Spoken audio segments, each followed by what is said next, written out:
Para compor esse quinto painel, chamado Cerrado Digital e Circular, nós chamamos o senhor André Rafael Costa, especialista em políticas públicas e gestão governamental do Ministério do Desenvolvimento Regional. Aplausos. Luiz Paulo de Oliveira Silva, coordenador da Rota de Economia Circular. E como moderadora, como a rédea curta desse painel, a senhora Cristiane Pereira, coordenadora do Parque Tecnológico Alphaville. Vou fazer só uma abertura aqui do painel. A gente está com um painel que é sobre as rotas do MDR, Cerrado Digital e Economia Circular. Bom, eu estou aqui representando uma das participantes, né, uma das entidades que participam das duas rotas, que é o Parque Tecnológico Alphaville. É um parque que está sediado aqui em Brasília, bem na divisa entre o Distrito Federal e o Goiás, o estado de Goiás. Então, portanto, fica na rede do Distrito Federal, que é um local com bastante dificuldade econômica, né, e com bastante desafios para a implantação desse parque. A gente vê com bons olhos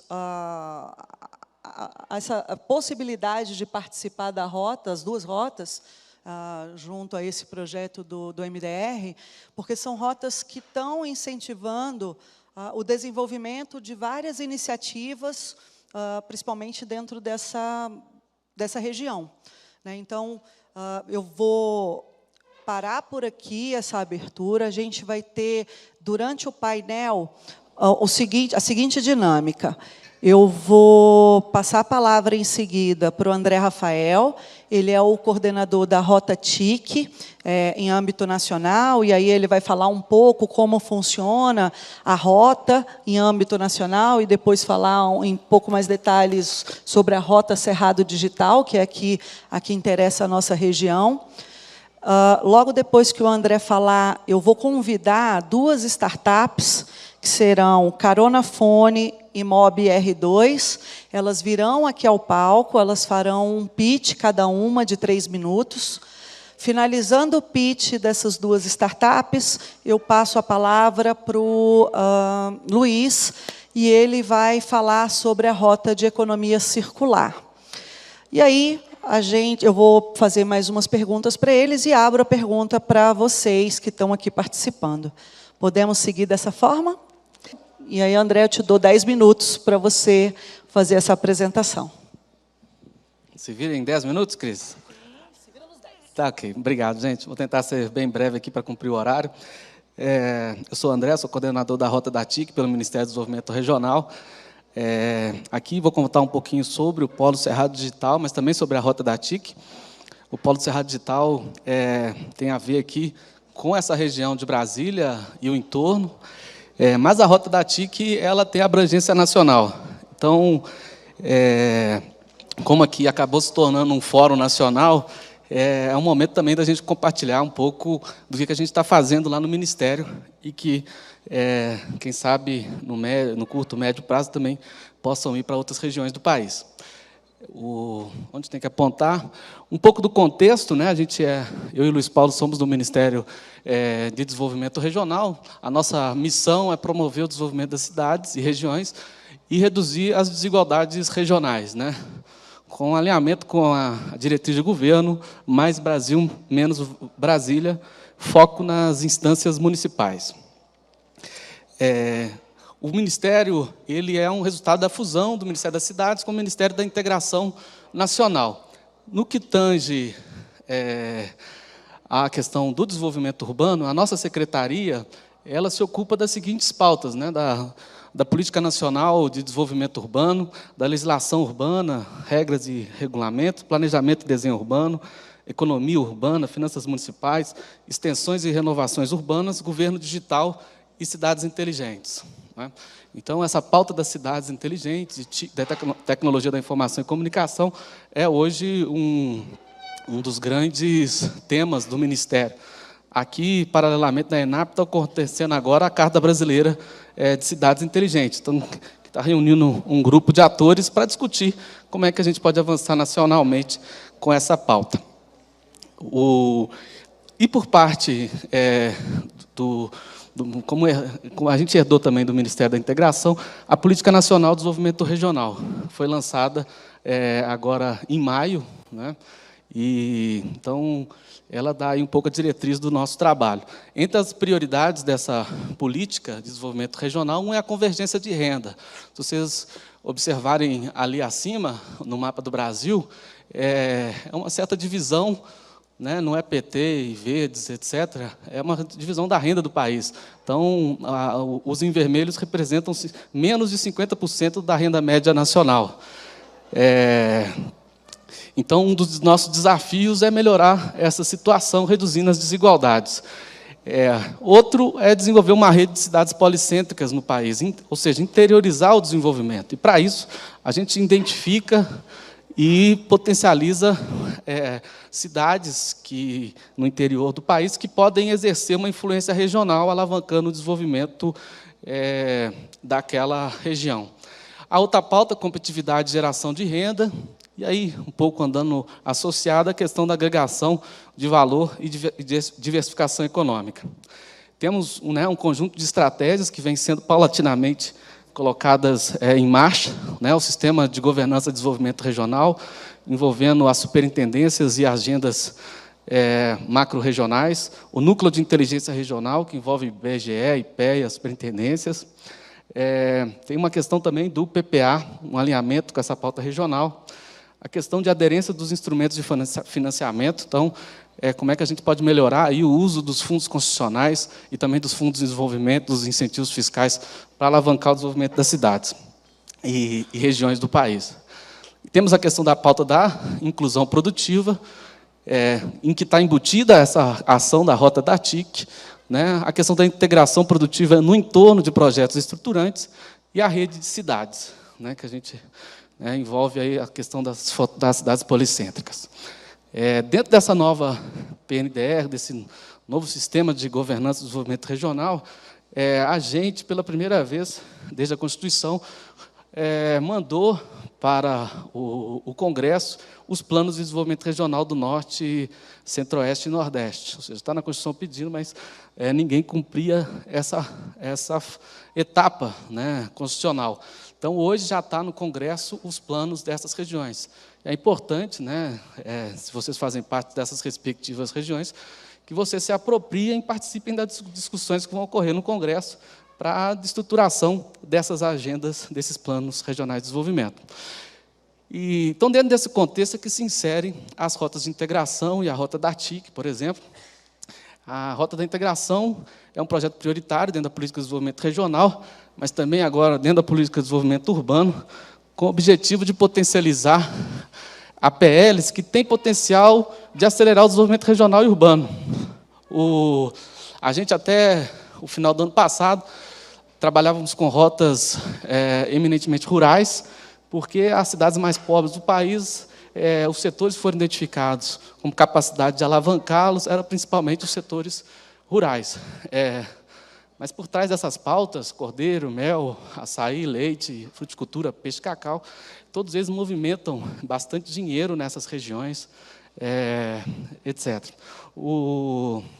Hoje, né, desde o final do ano passado para esse ano, especialmente com a fusão com o Ministério das Cidades, a gente também entrou nessas rotas mais de base mais tecnológica. O nome talvez não está nem tão feliz, né? Porque hoje em cordeiro, mel, açaí, né, tudo tem muita ciência, né, muita tecnologia por trás. Mas o fato é que a gente entrou nessas 3 temáticas novas: biodiversidade, economia circular e TIC. Economia circular, daqui a pouco o Luiz vai contar um pouquinho para vocês. Eu estou falando aqui um pouco sobre TIC. E sobre a rota da TIC, o que a gente tem são previsões, né, de que a máquina pode mudar muito da nossa realidade, da forma como a gente vive aqui em sociedade. Eu não vou dizer aqui, tem várias experiências aí para trás para contar um pouco disso, mas o fato é que hoje as políticas, os governantes e estudiosos estão quebrando a cabeça para saber onde vai ter geração de emprego e onde os empregos vão ser destruídos. Há diferentes avaliações aí sobre esse resultado. Infelizmente, por enquanto, o pessoal está falando mais em emprego destruído do que criado, mas há várias estimativas com saldo bastante positivo de empregos criados. E um outro fato é que o emprego de TIC ele tem se mantido mais estável do que o emprego do restante da economia. Então, tem uma importância aí a gente entender muito profundamente e saber usar, alavancar essa potência do setor de TIC. Para o Ministério do Desenvolvimento Regional, isso fica mais importante porque os nossos municípios eles podem, de uma hora para outra, perder as suas rendas, né?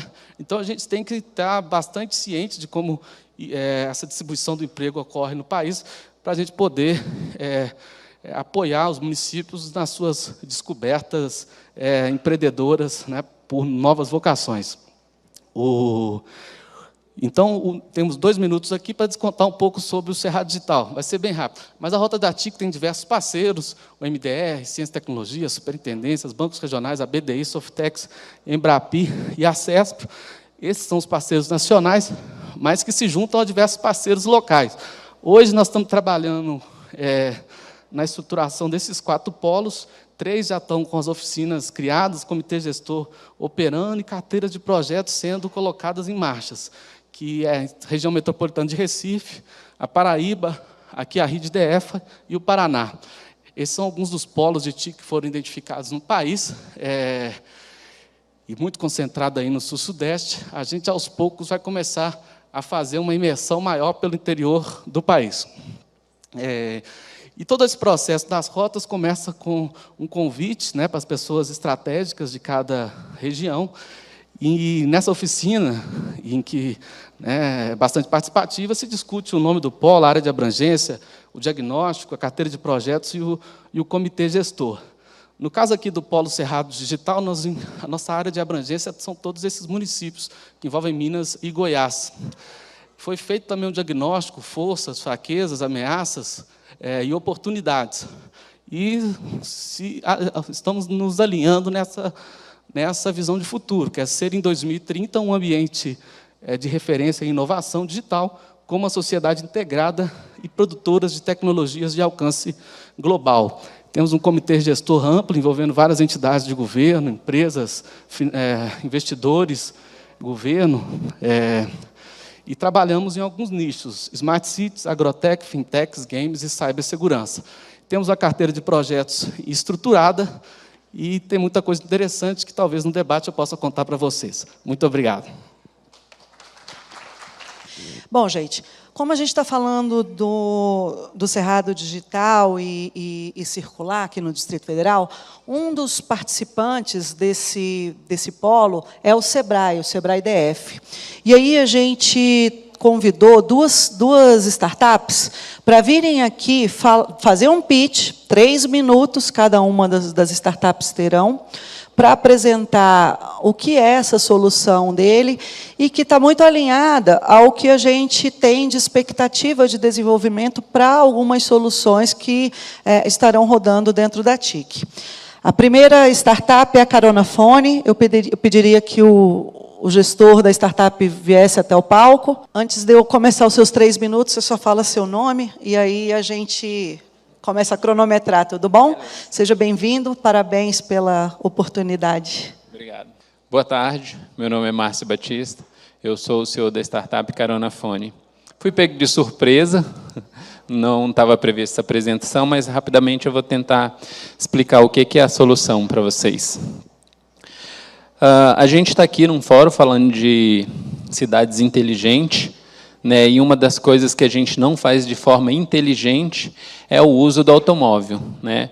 Utiliza em torno de 10% do potencial dele, e o mais grave, a gente usa praticamente o automóvel sozinho o tempo todo. Se vocês saírem daqui e observarem, vocês vão ver que a grande maioria dos veículos que estão circulando em Brasília é apenas com uma pessoa, com o motorista, né? Então, pensando aí em dar maior utilidade na nessa questão do automóvel é que a gente criou a plataforma de carona compartilhada, Carona Fone, né, que visa implementar essa cultura do compartilhamento do automóvel, que hoje é uma das maneiras mais eficientes de se impactar a mobilidade, né, de forma sustentável. Então, o Carona Fone é uma plataforma de carona corporativa voltadas para empresas, tá? Onde a gente cria uma rede, né, colaborativa entre essas instituições. Quando a gente fala do compartilhamento do automóvel, a gente tem dois grandes problemas aqui no Brasil. Um deles é a segurança, que quando se fala de carona, as pessoas ficam com receio. E o segundo é que a gente não tem cultura do compartilhamento do automóvel, né? Então, pensando nisso, a gente criou o Carona Fone, voltado para instituições, onde a gente cria uma rede de carona segura entre essas empresas, onde cada colaborador que entra nessa rede, obrigatoriamente é uma pessoa que tem vínculo comprovado com essa instituição. E, com isso, a gente garante segurança para essas pessoas com a prática da carona. Em contrapartida, a gente trabalha com as empresas para que elas fomentem, né, entre seus colaboradores, o compartilhamento do veículo, seja através de benefícios, estacionamento exclusivo, uma série de coisas que façam com que as pessoas possam compartilhar o automóvel. E a gente acaba impactando significativamente a mobilidade.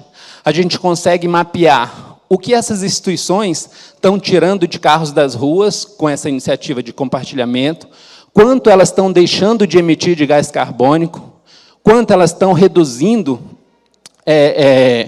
de automóvel nas ruas. Tá? Então, imaginem, hoje a Esplanada, com os milhares de carros que tem, a gente cria uma grande rede entre os ministérios, né, onde cada colaborador, cada funcionário do ministério estaria dentro de uma rede compartilhando o veículo. Ou seja, a gente tem milhares de veículos fazendo todos os dias os mesmos trajetos, nos mesmos horários, só que cada pessoa em seu carro. Por que não compartilhar? Parabéns. Eu pediria que o MOB R2 viesse ao palco. Meu nome é Renato Ribeiro, eu trabalho com tecnologia há mais de 25 anos. A Cris é minha prova viva, a gente já tem um relacionamento bem duradouro já há bastante tempo. E vimos seguindo por esse caminho, acabamos nos encontrando novamente dentro desse mundo de startup. E, para mim, dentro dessa área de tecnologia, faz muito sentido impactar positivamente a vida de pessoas.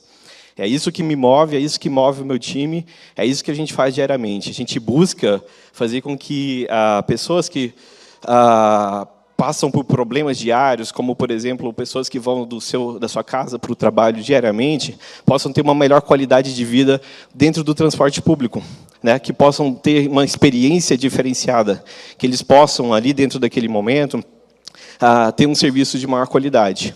E aí, pensando dessa forma, a gente disse o seguinte: como que a gente vai impactar a vida de milhões de pessoas? Poxa, dentro do ônibus, ali a gente já tem uma forma de escalar, né? Uma forma de atingir essa quantidade de pessoas de uma forma um pouco mais rápida. E então, pensamos, vamos lá, a população brasileira que pega ônibus, ela reclama muito sobre essa questão de lotação, de qualidade e também de outros serviços. E a gente acabou se deparando que a parte de transporte público, ela acabou virando commodity, ou seja, parece brincadeira, mas todo mundo faz esse trajeto. Então, o usuário ele acabou tendo uma necessidade diferenciada. Foi onde a nossa empresa entrou. Hoje, nós oferecemos, dentro do ônibus, acesso ao Wi-Fi, de forma gratuita para o usuário. Em parceria com o GDF, a gente opera hoje em 400 ônibus através do Wi-Fi Cidadão. Além de Wi-Fi, nós também oferecemos entretenimento nos televisores. Temos uma TV específica para esse público-alvo, chamada TV Movimento. Ali o usuário passa a ter uma série de outros serviços, além do transporte público. Para a empresa que hoje opera conosco, ela também tem o seu diferencial. Ela pode, através do nosso sistema, ter toda a parte de coleta, processamento e análise de imagem das câmeras, facilitando, por exemplo, com relação à contagem de pessoas, quem são esses usuários, fluxo, volume e uma série de outros fatores. Nesse sentido, a gente acabou evoluindo, a gente plantou uma sementinha aqui em Brasília, e hoje nós estamos em 400 ônibus rodando na capital, através de uma parceria com a Pioneira e a Piracicabana, e atendemos aí hoje, impactamos, né, na verdade, 150 mil pessoas por dia. Tá? Essas pessoas, elas se tornaram usuários da nossa plataforma, elas, por incrível que pareça, a gente até recebe feedbacks positivos do tipo, eu preciso ir até um determinado ponto, mas eu gostaria de ir em um carro que hoje faz parte da estrutura Mob R2. Obrigado. Parabéns, Renato. Obrigada pela participação.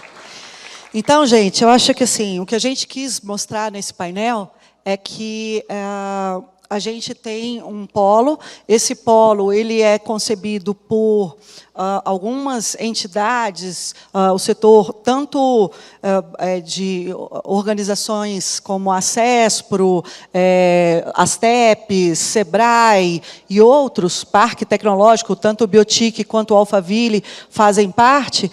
Então, e as startups, a gente quer que elas se aproximem cada vez mais, porque são soluções que a gente vai propor para a sociedade, né? Então, cada vez mais, a gente tem no envolvimento das Asteps também, aqui o Hugo, presidente, chegando, e que faz parte também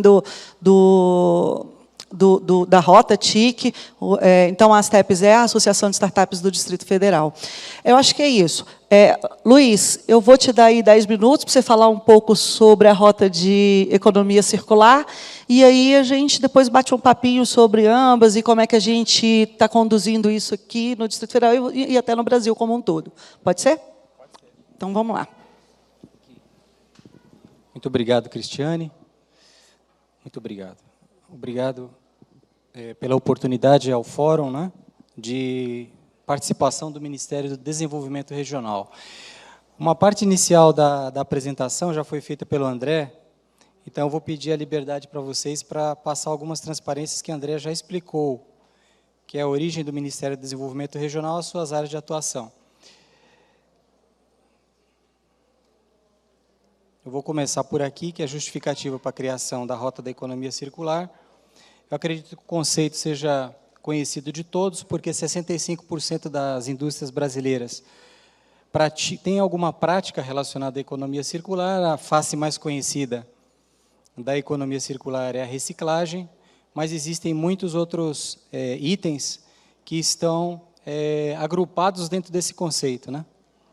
Então, aqui a gente colocou algumas justificativas conectadas a incentivo à criação de novos negócios, a criação de alternativas sustentáveis, de gestão e encaminhamento produtivo de resíduos, a necessidade de incorporação do enfoque urbano.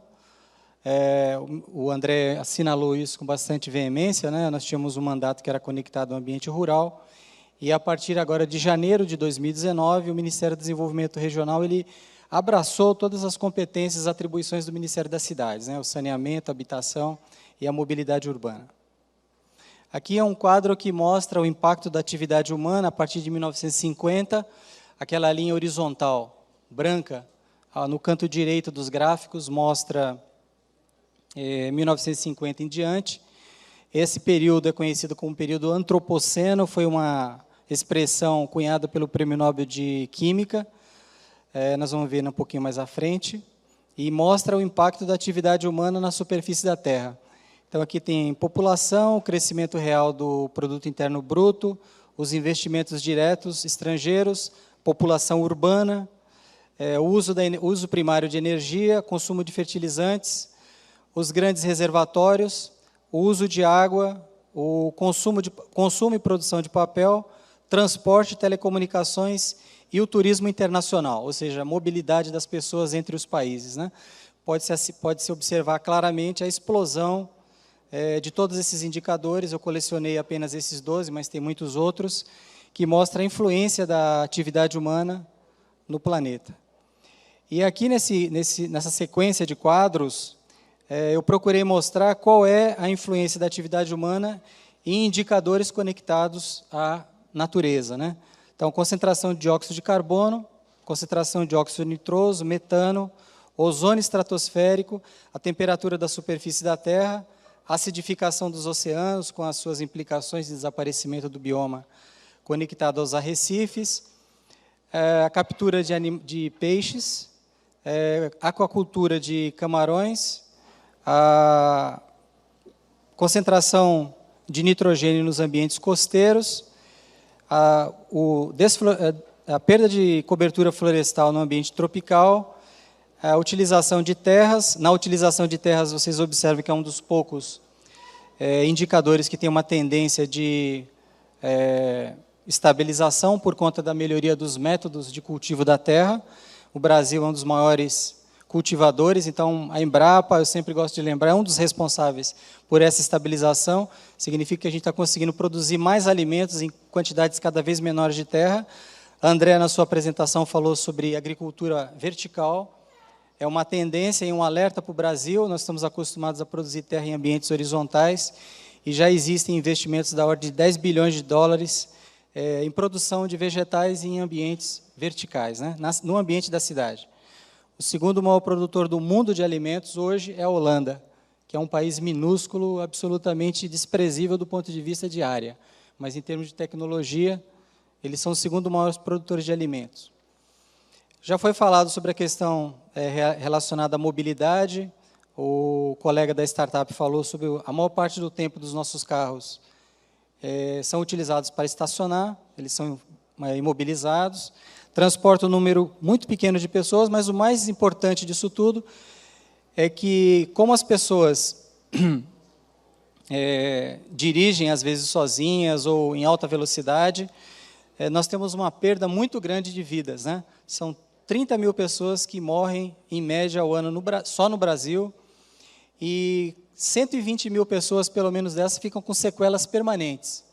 E esse custo ele é arcado pela sociedade. Então, quando se fala de mobilidade, quando se fala de adição de inteligência no transporte no ambiente urbano, nós estamos falando de poupar vidas. Nós não estamos falando aqui só de questão relacionada a questões econômicas, né? O Brasil tem uma média de 50% da sua construção é jogada no lixo, dos materiais que a gente utiliza para construir casas, para que a gente construa edifícios. Os escritórios são muito pouco ocupados, a gente constrói edifícios basicamente para ficar vazios. Por exemplo, todos os equipamentos urbanos, eles não são utilizados no processo educacional durante a noite. Então, a gente, às vezes, constrói escolas quando poderia estar utilizando os próprios equipamentos públicos para o processo educacional. Nós temos 11 milhões de casas hoje na Europa e é uma tendência do Brasil. Todas as estimativas de envelhecimento da população brasileira foram antecipadas, né? Porque nós estamos envelhecendo a uma taxa muito maior do que nós imaginávamos há 20 anos atrás. Então, o Brasil deve se tornar o 5º país mais idoso do mundo até 2025, com todas as consequências que isso traz em termos de medicamentos, tratamentos médicos, né? Questão relacionada a alimentos, nós participamos de algum grupo de trabalho com a Embrapa, relacionada à quantidade de alimento perdido. Cerca de 50% de tudo que a gente produz e consome no Brasil é perdido, é jogado no lixo. 97% desses resíduos vão parar em aterros, e nós temos problemas sérios na Europa de áreas que já não são mais possíveis de praticar agricultura porque já estão degradados. Esse é o prêmio Nobel que eu estava falando para vocês, que cunhou a expressão antropoceno. Ele observou que a nossa economia é uma economia que pode ser caracterizada como linear. Ou seja, nós temos a captura dos recursos do meio ambiente, o processamento e o descarte ao final.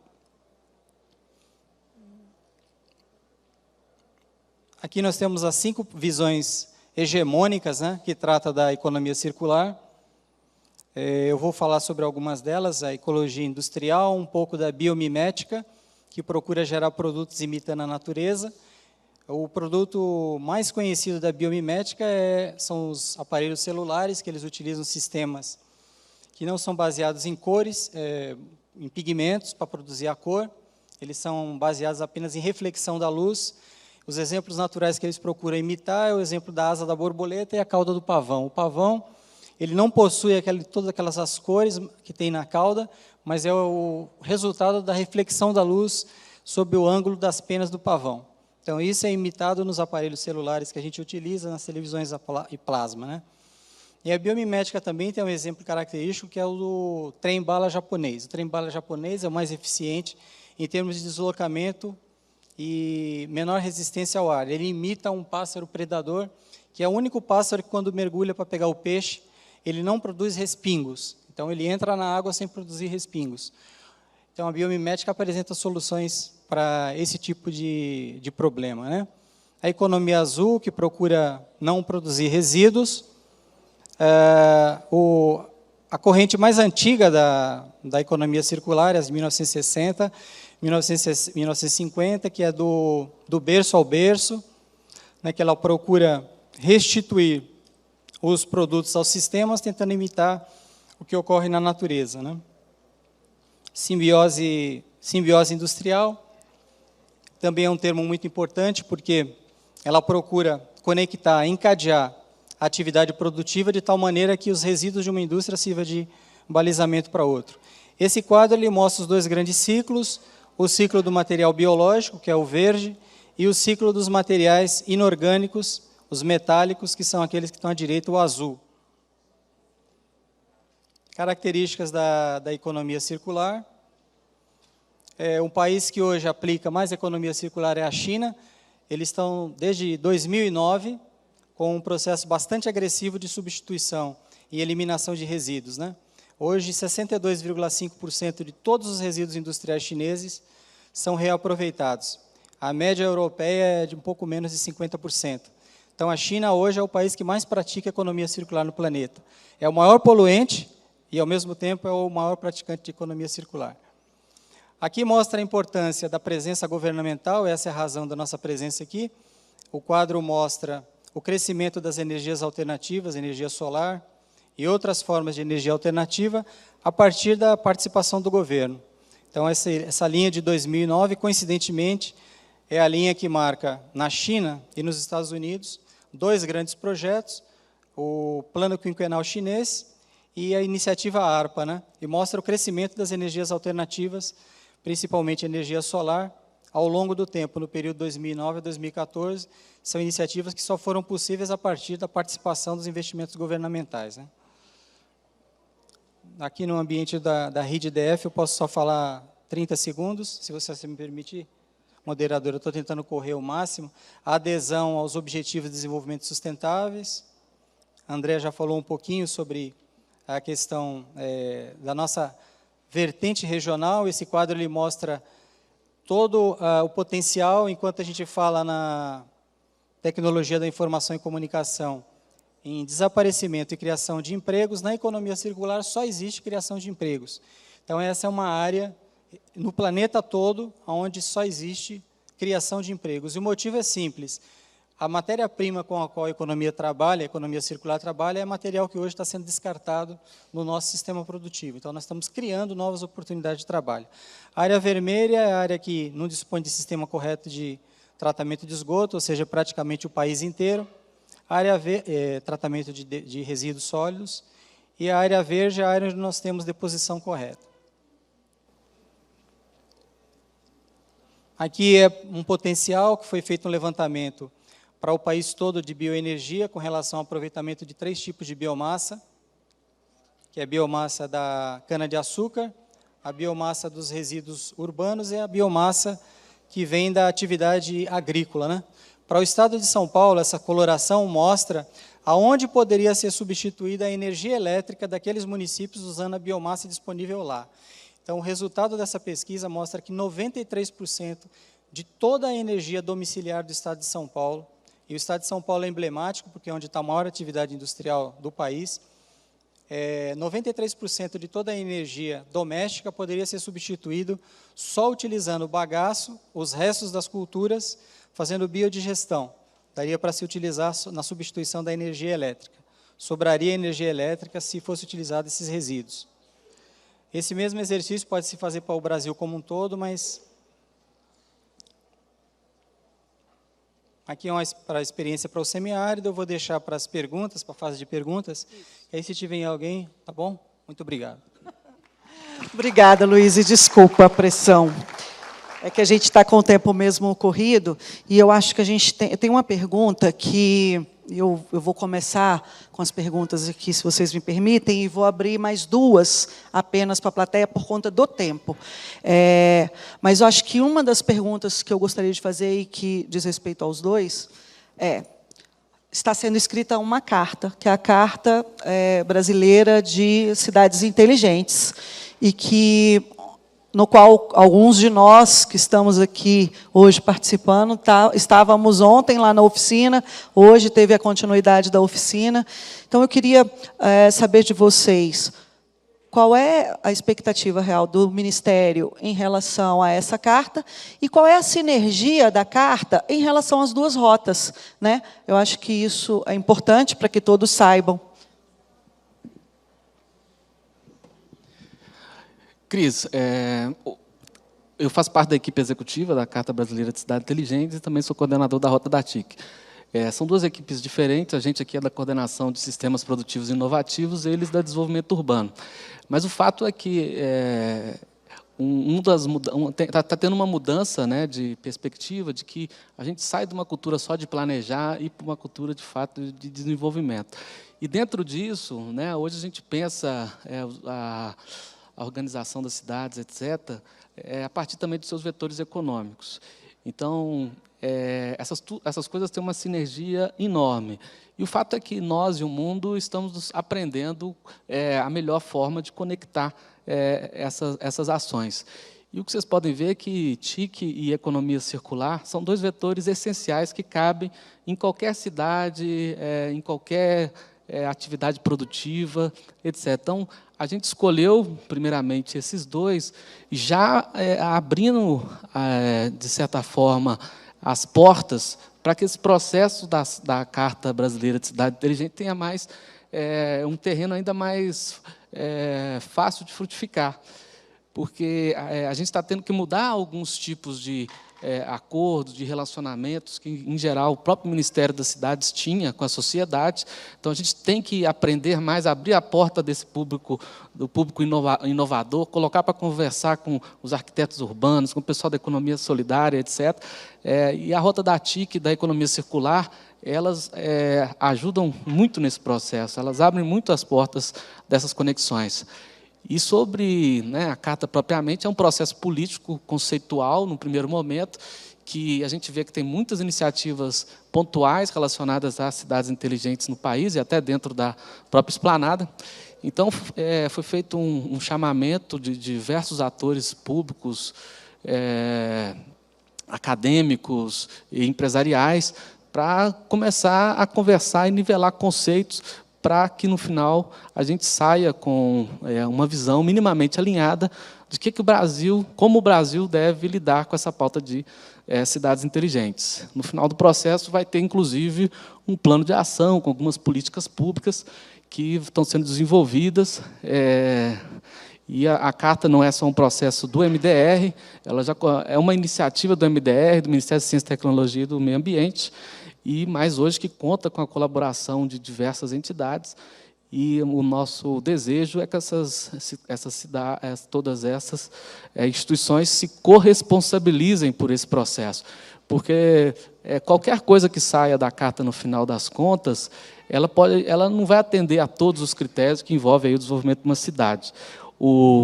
Mas, ou seja, as instituições, do ponto de vista do Ministério, ele não tem condição de abraçar todas as perspectivas, mas criar um ambiente em que a sociedade possa, ali, descobrir como é que alavanca, né, as diversas oportunidades de cidades inteligentes e se ajudem mutuamente na estruturação desse processo. Então, está sendo muito rico, está na segunda etapa lá na ENAP agora, vai ter uma terceira etapa por volta de março, em que a gente fecha essa primeira etapa da carta. Bom, tem alguém que queira fazer alguma pergunta sobre a Rota TIC e a Roda Economia Circular? Na plateia? Eu tenho uma pergunta em relação... Eu sou Clarissa, sou doutoranda da Engenharia Elétrica da Unicamp e da Bright Cities. Em relação à parte de economia circular e criativa, é super importante realmente para as cidades. Eu queria saber como vocês vão poder expandir esse conhecimento para as outras prefeituras. E uma coisa muito importante que eu vi aqui, e que foi falado de manhã, um pouco mais cedo, é sobre o descarte de resíduos e sobre como a gente pode ganhar tanto energia como em orçamento com a questão do lixo, né, dos resíduos sólidos e etc. Mas a gente tem uma questão muito importante, que eu tenho, né, amigos que estão nessa área de lixo também, que inclusive ganharam um prêmio em Barcelona agora, que acabou de acontecer, só que ele está sendo ameaçado, e a família dele está ameaçada também. Ele teve que tirar a família dele do Brasil para ir para os Estados Unidos, porque ele está sendo ameaçado de morte, porque existe um certo lobby em relação ao lixo no Brasil. Então, realmente, eu vejo, quanto mais a gente estuda, a gente vê em outros países que eles realmente estão ganhando dinheiro com lixo, né? E acaba resolvendo dois problemas. Mas aqui no Brasil tem um problema de ameaça de morte em relação a isso. Pode responder, Luiz? Posso, não. Vou ter prazer em responder a pergunta da Larissa. Na verdade, não é uma pergunta, são várias perguntas. Não é? Várias perguntas. Eu vou tratar de maneira bem breve. E, se eu for muito superficial, eu vou deixar meu cartão e minha apresentação. Gostaria que fosse passado para todos que estão presentes, para que eles pudessem entrar em contato com a gente, como o André falou. O nosso trabalho aqui é só de uma apresentação muito breve. Então, existe realmente uma compreensão muito estreita sobre a questão de economia circular, né, nos ambientes urbanos. Para que se tenha uma ideia do que nós estamos falando aqui, existe mais ouro hoje nos resíduos urbanos, dos computadores que a gente utiliza, do celular, dos aparelhos eletrônicos, tem mais ouro hoje nas economias do que tem nas minas. Então, eu vejo, às vezes, o pessoal indo para ambientes muito agressivos, como o meio da floresta, para minerar ouro. Se eles tivessem as informações corretas, eles poderiam ganhar mais dinheiro desmontando os computadores, tirando o ouro que está lá nas placas. Então, isso é uma das coisas que uma conversa de 5 minutos pode ampliar. As cooperativas com as quais nós trabalhamos aqui no Distrito Federal, elas conseguem fazer milagre. De um ano para outro, eles conseguem pegar 70 pessoas que viviam com carrocinhas na rua e existem investimentos da FUNASA, existe investimento do nosso Ministério, investimento do Ministério da Saúde. A gente consegue montar estruturas mínimas para que eles consigam fazer esse trabalho de uma maneira mais humana. Então, nosso trabalho hoje está sendo identificar essas áreas dentro da cidade, com as cooperativas, e incentivá-las a fazer esses recolhimentos e o trabalho de uma maneira mais inteligente. Esse é um trabalho que o André mostrou, eu não tive a oportunidade de falar aqui, mas é um trabalho que a gente está fazendo em 3, 4 regiões do país ao mesmo tempo. A nossa equipe toda, a equipe do Ministério, é bom que se lembre, é de 8 pessoas, para tratar todas aquelas rotas lá, as 10 rotas que foram mostradas. Então, sem a colaboração de vocês, é impossível fazer isso. A gente conta muito com o pessoal da FAP, aqui está o Dionei aqui atrás, a Imater, a Embrapa, a gente faz esse trabalho sempre de maneira consorciada. O terceiro aspecto que você mencionou sobre a questão de risco, essas atividades econômicas todas que envolvem serviços públicos de grande monta, né, seja construção, seja a coleta do lixo nas cidades, eles sempre apresentam esse aspecto negro. Mas a sociedade, à medida que ela se conscientiza disso, já existem cidades no Paraná hoje que produzem a sua própria energia usando os estercos dos suínos. Então, é possível a gente vencer esse tipo de resistência a partir da informação, a partir da conscientização das pessoas. Mas você tem toda a razão, é um risco, existe risco nessas atividades. Obrigada, Luiz. Eu vou fazer a última pergunta que me chegou aqui, e aí a gente finaliza logo em seguida o painel. O arquiteto Carlos Eduardo, da Arnes Tecnologia, ele quer falar sobre reciclagem e tratamento de lixo. Qual o projeto do Ministério para fornecer a ONGs ou outras instituições para adquirir máquinas e equipamentos a custo zero ou linha de crédito especial? Existe algum tipo de iniciativa nesse sentido dentro do Ministério? Quem pode contribuir com a resposta? Pois bem, nós temos um conjunto de instituições que trabalham conosco Os projetos não são do Ministério do Desenvolvimento Regional. Nós não temos competência interna para trabalhar com todas as áreas das políticas públicas. Então, a gente apoia, por exemplo, lá em Anápolis, vai ser instalado uma base, chegaram os Gripen agora, e a chegada desses equipamentos sofisticados ele vai implicar numa demanda por parte da sociedade local por serviços que não estão dentro da nossa área de domínio. Mas nós temos uma rede muito grande de colaboradores. Então, a gente tem instituições no semiárido, por exemplo, posso fazer a propaganda da Universidade Federal de Campina Grande, a Universidade Federal do Semiárido, a Universidade Federal da Paraíba.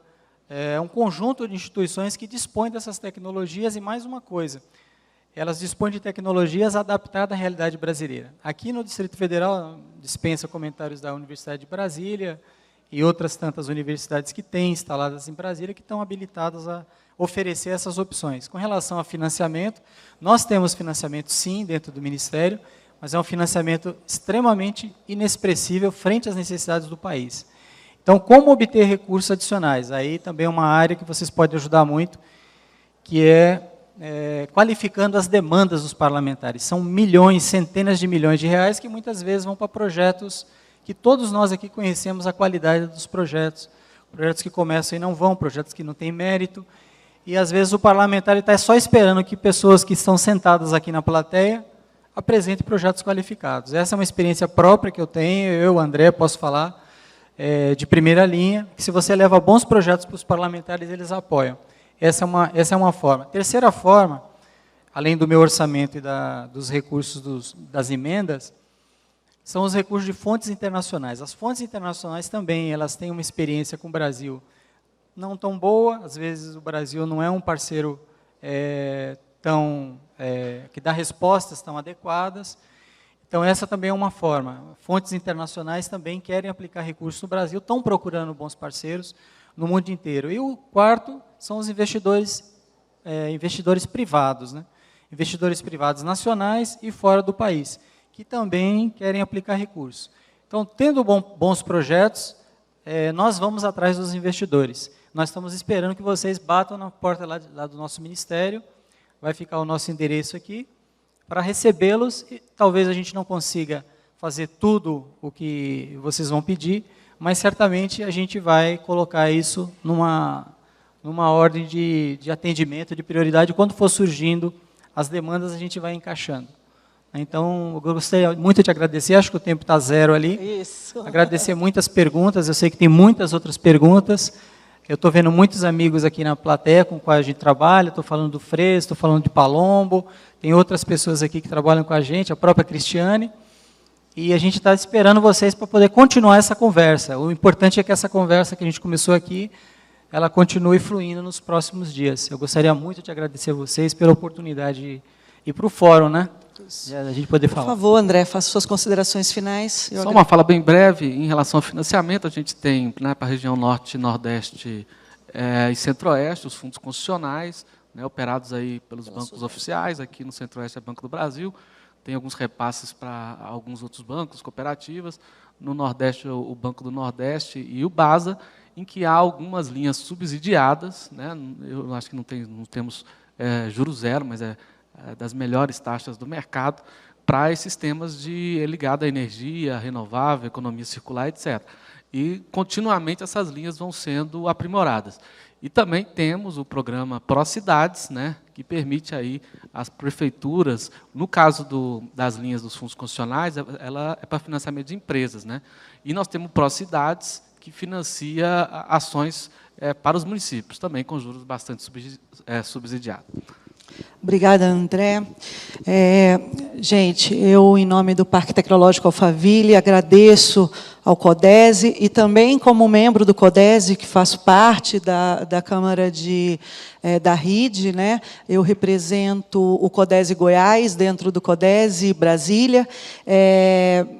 Agradeço a oportunidade de fazer parte desse painel e agradeço a disponibilidade do Ministério em estar aqui contribuindo com essa passagem de conhecimento, né, para toda a sociedade. Muito obrigada a todos e vamos em frente aí com o evento.